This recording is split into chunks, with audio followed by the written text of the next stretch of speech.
Hi my loves, welcome back to my kitchen. My name is Ehi and I'm a lawyer who loves to cook and literally adores everything kitchen. If you're new here, just know that this channel is for food and kitchen. We literally share amazing recipes and other fun kitchen activities. So, if you've not subscribed to this channel already, kindly click the subscribe button below and turn on post bell notifications so that you'll be notified each time I post amazing videos like this. Also, don't forget to give me a big thumbs up at the end of this video if you loved watching the video, so that I know that you love content like this and I can keep giving you content like this. Now, have you ever cooked something and one day it's fire, but then the next day is like, what did I just cook? Anyway, it happens to the most of us, or should I say with pride, it used to happen to me. Scrap. So guys, in today's video I'm going to be sharing 5 tips that will ensure that your food tastes amazing all the time. I mean 5 tips that if you use, your food go to bang consistently. Stay with me guys. Now, you don't want to stop this video halfway, because towards the end of this video I will be leaving one amazing news. Good news that I know you want to hear, and I'll also be giving you a bonus tip. See, I call this bonus tip the golden rule. So guys, stay tuned. Okay guys, straight to the point. Tip number 1, use quality ingredients. See, come closer.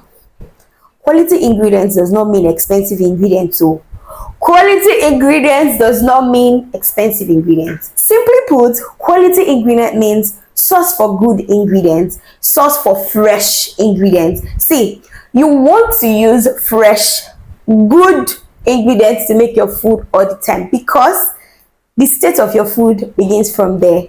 Good ingredients equals good food. What did I say?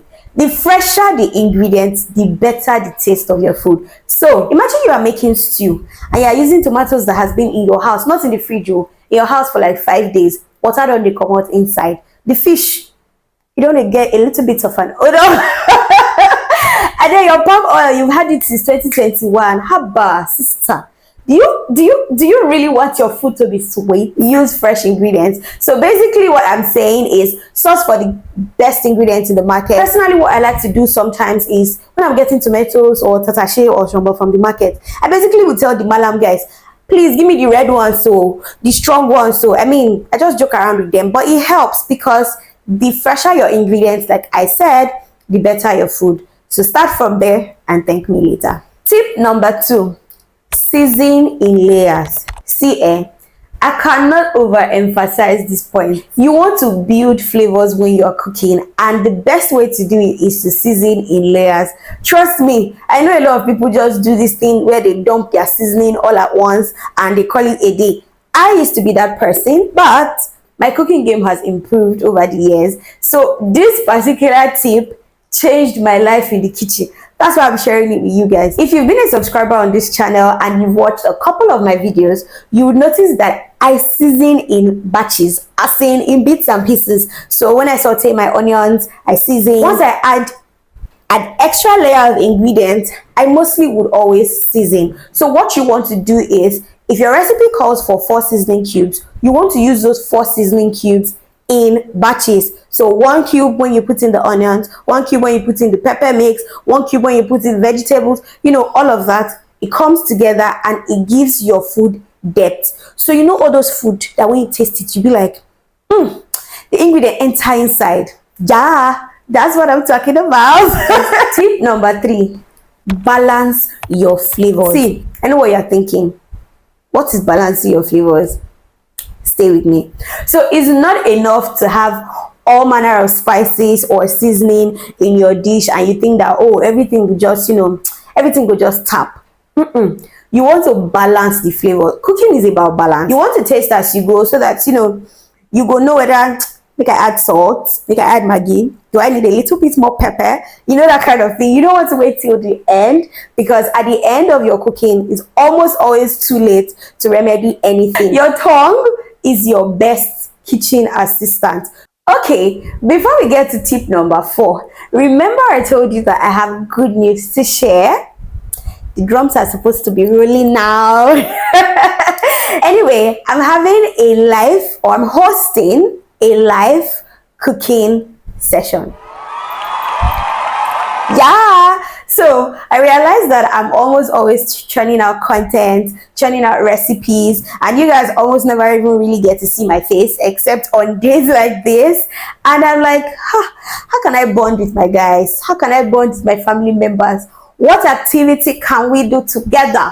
And I decided, oh well, we could cook together. So even though you're not here, even though you're not in my kitchen, I'm going to be hosting a live cooking session. I mean, we're going to be streaming live from my kitchen. You're going to see what it takes me to cook. No edits. I plan to host the live session on the 15th of June. Don't worry, I'm going to put out a flyer. But at 5 p.m. West African time on the 15th of June, 2025, your baby girl will be live in her kitchen cooking for you all to see. We are about to have fun, we're about to gist, we're about to have a blast. Now, back to our cooking tips that would help our food taste amazing every single time.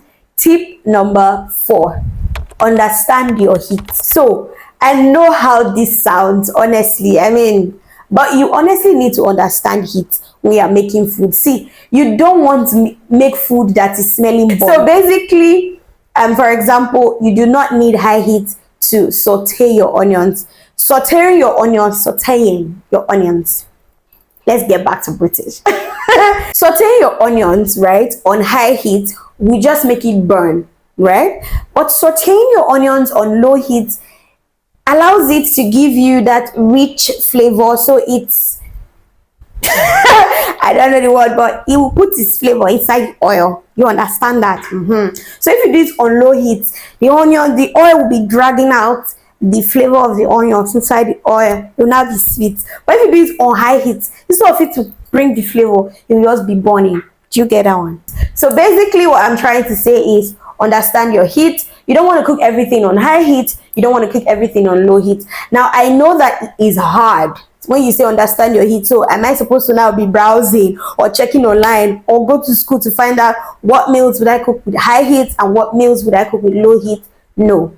What I would say is, when in doubt, cook on medium to low heat. Tip number 5. Trust me, this is not the last tip. Remember I told you that I'm going to be dropping a bonus tip that is literally my golden rule. So you want to stay with me, don't go anywhere. Tip number 5 is let your food rest. As in, let it rest. Let your food chill. So after cooking, you don't want to rush to serve immediately. We do it all the time. Most of us were hungry. So in fact, to be honest, sometimes when I'm really very hungry, as the food is still cooking, I go down the dish inside the rice. I mean, most of us do it. But the truth is, if you want to get the most out of your meals, if you want to get the most out of your dishes, you want to let your food rest for about 10-15 minutes on countertop. Basically, I find that when you let your food rest, the flavors actually blend, the heat settles in, everything just settles, and you find out that food tastes even better. So case study, have you noticed that there's sometimes you cook and you eat it the first day, it tap, but it not really tap. Then when you now warm the food the next day, you not be saying, will I say the food comes sweet today? The food not sweet today. Now because say the ingredients don't settle, now it make it taste better. So some people will say, oh, I prefer jollof rice on the second day. Oh, I prefer banga soup on the second day. The truth is, you literally cooked the same meal. It tastes the same. Basically, the only difference is, in the first instance, the seasoning, the heat, the flavors, everything hasn't settled down. But by the next day, everything is properly blended. And then when you savor the taste, you're like, let me cook this food. Okay, guys, so to our golden rule. Honestly, I'm supposed to frame this rule somewhere in my kitchen, and I may still do that. This tip is like the golden tip. Honestly, it's the golden rule. Without this particular tip, you will not be able to follow through the other 5. So you honestly want to absorb this tip and understand it. When you're cooking, every single time that you cook, For every meal that you make, no matter how basic the meal is, add a little bit of patience. See, just sprinkle small patience inside the food and you will be wowed. Good things take time. That's basically what I'm saying. You would almost never make good food in a rush.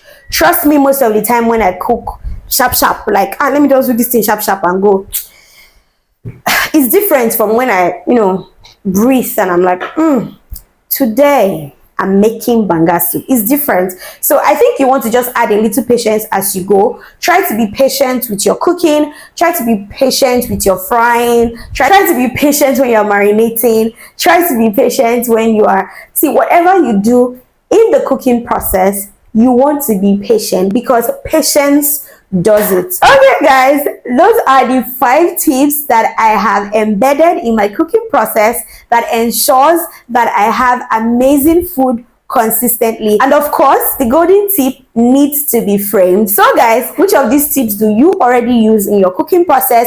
Which of these tips came as a shock to you? Which of these tips do you think that you will be including in your cooking process? I would love to read comments and hear about that. Also, if you have any other tips that you would like to share with us that you think would help our cooking process, please don't hold the information from us. I beg, share it in the comments. I'll be more than willing to learn from you, and I'm very sure that there are thousands of people that would also want to learn from you. Don't forget to click the subscribe button before you leave and turn on post bell notifications so that you'll be notified each time I post a new video. Don't forget to give me a big thumbs up. I know that you liked this video, so just click thumbs up. I'll see you in my next video. Bye.